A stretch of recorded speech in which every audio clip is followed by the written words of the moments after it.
Hello friends, welcome to Savita Sharma classes. आज भी हमारा सेम टॉपिक रहेगा, how to write an effective resume. लेकिन आज डिफरेंस ये रहेगा कि पहली दो वीडियोस में हमने कवरिंग लेटर भी साथ में लिखा, लेकिन कई बार एग्ज़ाम में क्वेश्चन ऐसा आता है जिसमें कवरिंग लेटर नहीं मांगी जाती, केवल you are asked to write your resume for a particular post. तो आज हम केवल रेज्यूमे लिखेंगे। क्वेश्चन देखते हैं। Draft a resume for a candidate born on 10th April 1999, BCA from HPU Shimla, with no experience, looking for an opening. You can state co-curricular activities and any major achievements too. तो इसमें आपने देखा कि आपको covering letter तो नहीं मांगा गया है, लेकिन कुछ और बातें हैं जिन पर ध्यान देने की ज़रूरत है। जैसे आपकी डेट ऑफ बर्थ यहाँ पर दी गई है, बॉर्न ऑन 10th अप्रैल 1999। आपकी क्वालिफिकेशन दी गई है BCA, कहाँ से किया, फ्रॉम HPU शिमला, और ये भी बताया गया है विद नो एक्सपीरियंस। तो जब आपके पास एक्सपीरियंस नहीं है तो आप एक्सपीरियंस के बारे में नहीं लिख पाएंगे। तो ये कुछ बातें आपको अपने माइंड में रखनी है अपना रिज्यूमे लिखते हुए। तो ये देखते हैं हम इस तरह का अगर क्वेश्चन आता है तो उसका आंसर कैसे करेंगे। तो रेज्यूमे सबसे पहले क्या आता है, उसमें आपकी पर्सनल डिटेल्स। तो जैसे नंबर 1 पर आपका नेम क्योंकि वहाँ पर नहीं दिया है तो आप अपनी तरफ से कुछ भी लिख सकते हैं। मैंने लिख दिया रजत शर्मा। सेकंड होता है फादर्स नेम। तो फादर्स नेम में भी आप सिर्फ इतना ध्यान रखें कि कास्ट में शर्मा लिखें, नाम कुछ भी हो और साथ में श्री वगैरह लगाएं। जैसे श्री के शर्मा। तो यहाँ पर भी मैं इमेजिनरी नाम लिख रही हूँ, लेकिन जैसा मैंने कहा कि यहाँ पर लास्ट में ट्राई करें कि शर्मा लिखें और पहले श्री लिखें। उसके बाद आपकी आती है date of birth. Date of birth आप ऐसे पूरा भी लिख सकते हैं या DOB भी डाल सकते हैं। डेट ऑफ बर्थ यहाँ पर हमें दी गई है 10th अप्रैल 1999, तो हमें वही डेट ऑफ बर्थ वहाँ पर देनी पड़ेगी, 10th अप्रैल 1999। उसके बाद आता है एड्रेस। एड्रेस आपको आपके क्वेश्चन में नहीं दिया है, ना ही आपने कवरिंग लेटर में कोई एड्रेस लिखा है क्योंकि कवरिंग लेटर ही नहीं लिखा है। तो यहाँ पर आप अपने मर्ज़ी से कोई एड्रेस दे सकते हैं। जैसे house number 29, model town Jalandhar, ऐसा भी लिख सकते हैं। या अगर आप ये देख रहे हैं कि आपने HPU से किया है तो उसको जस्टिफाई करना हो तो आप जालंधर को छोड़कर हिमाचल का कोई डिस्ट्रिक्ट या शहर भी लिख सकते हैं। तो मान लीजिए हमने यहाँ पर लिख दिया सोलन। तो ये आपका हो गया एड्रेस। एड्रेस के बाद हम लिखते हैं आपका कॉन्टैक्ट नंबर यानी कि मोबाइल नंबर। तो कॉन्टैक्ट नंबर हम इमेजिनरी लिखते हैं, तो हमें मालूम है कि 10 डिजिट्स होने चाहिए, 9816443413। ये कोई भी मैंने इमेजिनरी नंबर दिया है कॉन्टैक्ट नंबर। उसके बाद आप ईमेल ID भी दे सकते हैं, ईमेल ID। तो यहाँ पर क्योंकि रजत है तो आप उस तरह से कोई अपनी ID बना देते हैं, rajat@22, या सॉरी इसमें @ हम बाद में लिखेंगे, रजत 022@gmail.com। तो यहाँ पर जो ईमेल ID जिनकी है उनको मालूम होगा कि gmail.com मैंने क्यों लिखा है और कैसे लिखा है। ये सारा इसी तरह से आता है। यहाँ पर क्योंकि आपका नाम रजत दिखाया गया है तो यहाँ पर मैंने रजत के नाम से एक ईमेल ID बना दी, इमेजिनरी है। उसके बाद ये आपकी पर्सनल डिटेल्स आ गई, name, father's name, date of birth, address, contact number, email ID, और फिर यहाँ पर अगर आप चाहें, कोई कंपलसरी नहीं है, तो मैरिटल स्टेटस भी दिया जा सकता है,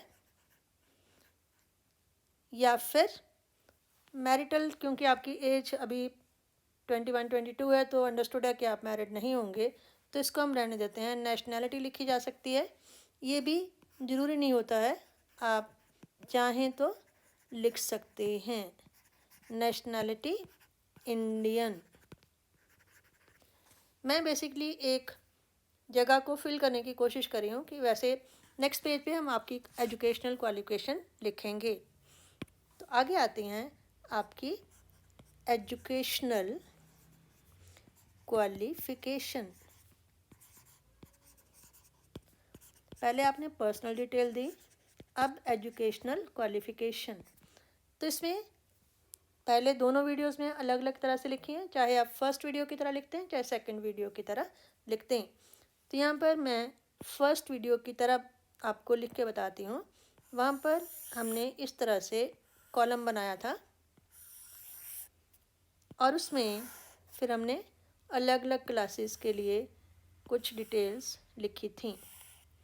जैसे मान लीजिए यहाँ पर आपको बताया गया कि आपने BCA किया है, BCA के पहले आप +2 किया होगा, उसके बाद 10th किया होगा, तो हम 3 यहाँ पर दे देते हैं। तो यहाँ पर क्लास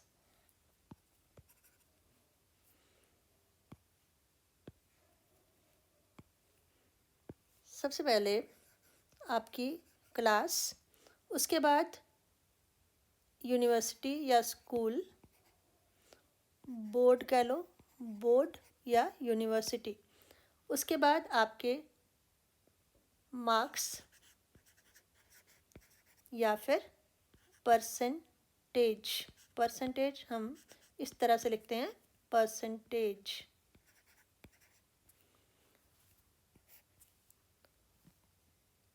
उसके बाद रिमार्क्स, अगर आप कुछ लिखना चाहें। तो सबसे पहले आपको बताया गया है कि आपने BCA किया है, तो सबसे पहले हम BCA की बात करेंगे। BCA आपको ये भी बताया गया है कि आपने HPU से किया है। फिर हम उसके मार्क्स लिखेंगे कि आपको BCA में कितने मार्क्स आपने लिए, तो हम लिख देते हैं 75%। उसके बाद BCA से पहले आपने किया होगा +2, तो +2 किसी बोर्ड से होता है।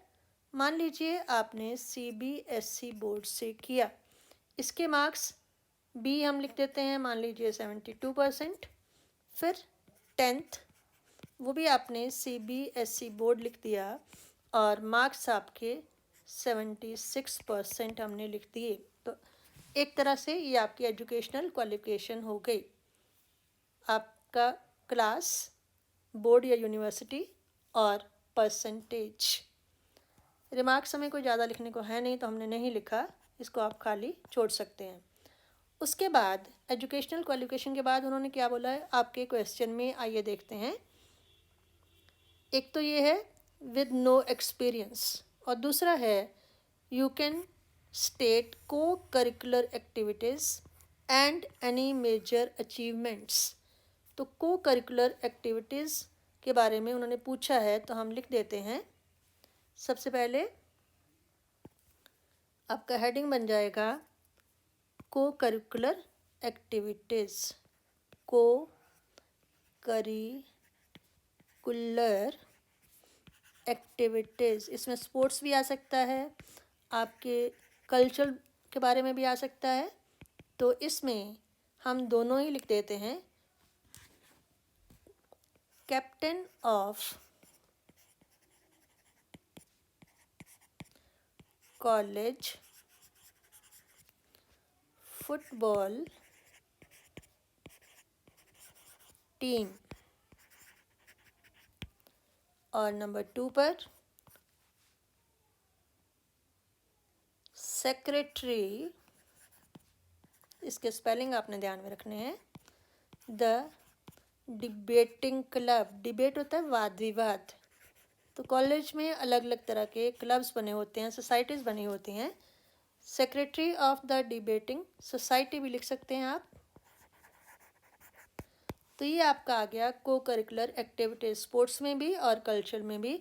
उसके बाद है आपकी कोई मेजर अचीवमेंट, तो आप इसी में ब्रैकेट में लिख सकते हैं best debater of the year. तो ये आपकी अचीवमेंट आ गई। उसके बाद आपने एक्सपीरियंस देना होता है, तो हम उसमें क्या लिखेंगे, क्योंकि एक्सपीरियंस तो बताया गया कि आपके पास अभी तक कोई एक्सपीरियंस नहीं है। तो इसमें हम लिखेंगे I have got no experience so far. अभी तक मेरे पास कोई एक्सपीरियंस नहीं है, but looking for an opening. ये आपके क्वेश्चन में दिया हुआ है कि you are looking for an opening, एक शुरुआत के कोशिश कर रहे हैं, but looking for an opening to prove my worth. Worth mean योग्यता। अपनी योग्यता को प्रूव करने के लिए I am looking for an opening. तो ये आपने एक्सपीरियंस की जगह पर लिख दिया। और उसके बाद हम आते हैं रेफरेंसेस की तरफ।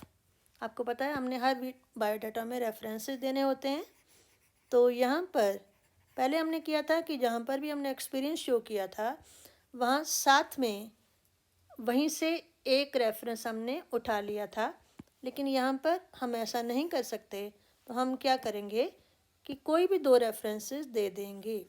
नंबर 1 बहुत इजी होता है, किसी भी डॉक्टर का रेफरेंस दे देना। Doctor S.K. जुनेजा, डेंटिस्ट। और नंबर 2 पर आप किसी और जगह का नाम दे दें, जैसे मान लीजिए Shri K.L. Sharma, principal government college Solan. क्योंकि आप सोलन के रहने वाले हैं ऐसा आपने बताया है, तो हमने यहाँ पर गवर्नमेंट कॉलेज सोलन के प्रिंसिपल का नाम लिख दिया है अपने रेफरेंसेस के साथ। तो उसके बाद सारा हमारा बायोडाटा कंप्लीट है। राइट साइड पर आप अपना नाम लिखते हैं। आपका नाम आपने लिखा है रजत शर्मा। तो यहाँ पर भी आप सेम लिखें रजत शर्मा, उसको आप ब्रैकेट में लिखते हैं और ऊपर रजत के साइन कर दें। रजत भी लिख सकते हैं, रजत शर्मा भी लिख सकते हैं, वो डिपेंड करता है कि आप अपने साइन में क्या लिखते हैं। और लेफ़्ट साइड पर डेट आती है, तो आज की डेट हम लिखेंगे उसके ऊपर। तो आज की डेट है February 19, 2022। तो ये है हमारा रिज्यूमे। एक इफ़ेक्टिव रिज्यूमे हम कैसे लिखते हैं, जब हमें कवरिंग लेटर ना लिखना हो और जब हमें बताया गया हो कि हमारा डेट ऑफ बर्थ क्या है, हमारी क्वालिफ़िकेशन क्या है, हमने कहाँ से पास किया है, और हमें ये भी बताया गया हो कि we are with no experience looking for an opening. और क्योंकि ये आपके क्वेश्चन की डिमांड है कि you can state co curricular activities, हमने वो भी बता दी। को करिकुलर में हमने स्पोर्ट्स और कल्चर दोनों बता दिए। एंड एनी मेजर अचीवमेंट्स, तो अचीवमेंट में हमने best debater of the year लिख दिया। तो इस तरह से आपने देखा कि आपका रिज्यूमे राइटिंग कंप्लीट है और बहुत ही सिंपल वर्ड्स में हमने लिखा है। इसमें ज़्यादा आपको लर्न करने की ज़रूरत नहीं है। कुछ पॉइंट्स हैं जो बहुत ही कॉमन सेंस के हैं, जिनको माइंड में रखें तो आपका इफ़ेक्टिव रिज्यूमे तैयार हो जाता है, जॉब के लिए भी और एग्ज़ाम के लिए भी। I hope you like my video.